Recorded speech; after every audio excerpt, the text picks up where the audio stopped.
Okay, let's get right into it. Every athlete is chasing strength, speed, and stamina. That's the goal, right? But what if the key to unlocking your next level of performance wasn't just about another hour in the gym, but was actually hiding at the very end of your legs? Today, we are pulling back the curtain on the huge, and I mean huge, impact of your foot health on your entire athletic career. And this is not some small niche issue. Just look at this number, 80%. A staggering 80% of athletes will deal with foot pain. Just think about that for a second. That's 4 out of every 5 athletes you know. It's a massive problem, but it's one we tend to brush off until it's way too late. So let's change that, starting right now. So here's the game plan for this explainer. First, we're going to talk about why your feet are your most critical piece of equipment. Then, we'll get into something called the kinetic chain and see how tiny foot problems can travel all the way up your body. After that, we're decoding your shoes to figure out if they're helping or hurting you. And we'll wrap it all up with some simple, proactive strategies you can start using today.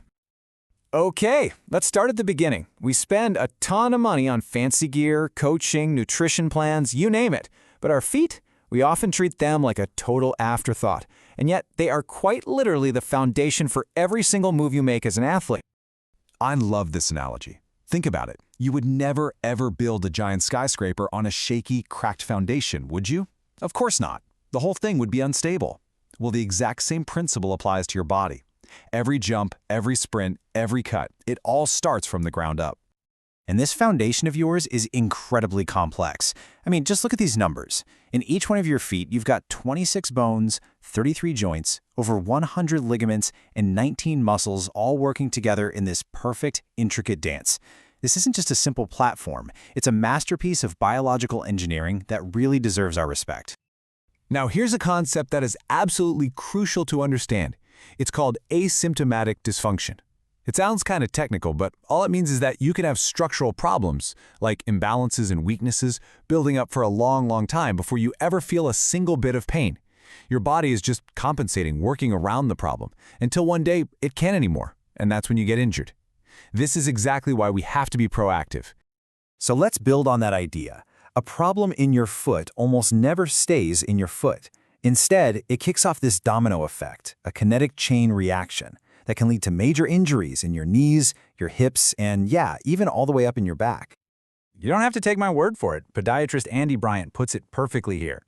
He says that if you're constantly on a hill, basically in your shoe, it has effects all the way up to your neck. It's such a small detail, but it has these massive consequences.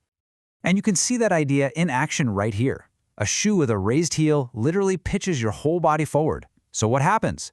To keep from falling on your face, your lower back has to arch, your pelvis tilts forward, and your knees take on all this extra strain. That, right there, is the kinetic chain reaction, and it all starts from a seemingly innocent feature in your shoe. Now, 2 of the most common issues you'll see are overpronation. That's where your arch collapses too far inward, and supination, where the foot rolls too far outward. Both of these mess with your body's natural alignment and its ability to absorb shock, basically setting the stage for bigger problems up the chain.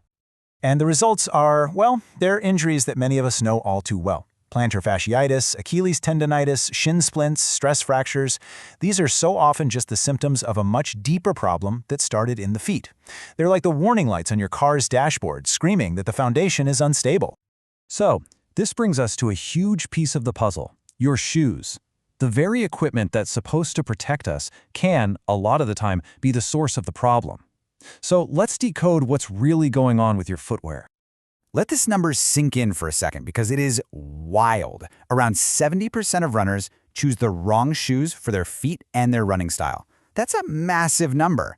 It means most people are unknowingly putting themselves at a higher risk of injury every single time they lace up. So to make sure you're not part of that 70%, it really helps to know what you're looking at. The heel counter is what cups your heel. That gives you stability. The midsole, that's like the engine of the shoe. It's where the cushioning comes from.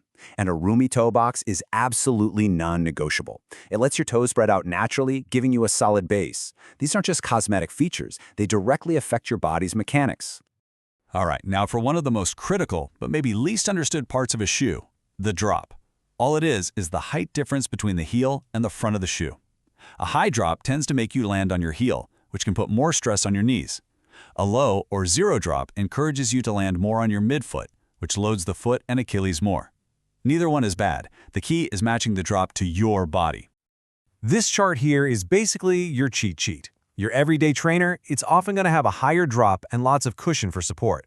A race day shoe, that's all about being lightweight and responsive. And then you've got minimalist shoes with zero drop to let your foot move as naturally as possible.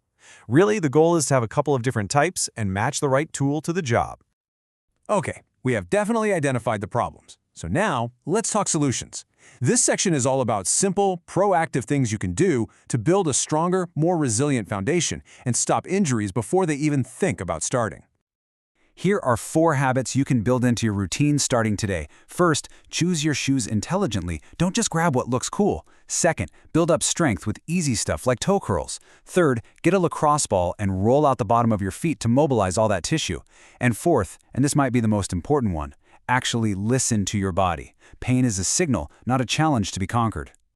And remember, you don't have to figure all this stuff out on your own. A good podiatrist can do a professional gait analysis and spot those subtle dysfunctions we were talking about earlier.